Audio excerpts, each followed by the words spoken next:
અંકલેશ્વરના અંદાળા ગામમાં રહેતું એક સામાન્ય પરિવાર જે પોતાના ઘરનું ગુજરાન સામાન્ય નોકરી અને મજૂરી કરી ચલાવતા હોય તેવા પરિવારનું લાઇટ બિલ અચાનક 6,000 આવતા પરિવારના લોકો ચોંકી ઉઠ્યા હતા.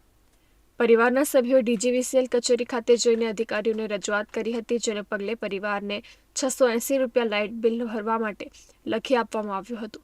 ડીજીવીસીએલના અધિકારીએ જણાવ્યું હતું કે છેલ્લા 5 લાઇટ બિલથી મીટરમાં ફોલ્ટ હોવાને લીધે સરેરાશ બિલ જનરેટ થાય છે. તેથી આ વખતે પણ બધા બિલોનો સરવાળો કરી રીડિંગ લેવામાં આવ્યું હતું, જેને કારણે આ પ્રશ્ન ઉદ્ભવ્યો છે.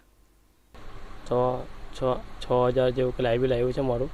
તો અમારું આટલા વર્ષથી કોઈ દિવસ આટલા પૈસા લાઇટ બિલ નથી આવ્યું. મોટા 1,500-1,200 જેવું આવ્યું છે 2 મહિનાનું લાઇટ બિલ.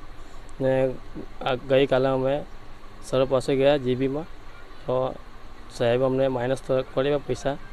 તો આટલા પૈસા તમે ભરવા પડશે તે તમે સાહેબને કીધું નોટિસ લખાવેલી છે.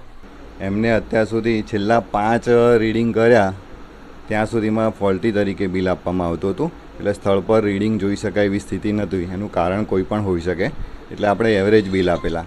અત્યારે જ્યારે રીડિંગ કરવા ગયા ત્યારે ટોટલ કન્ઝપ્શન આવ્યું છેલ્લા 10 મહિનાનું એક સાથે.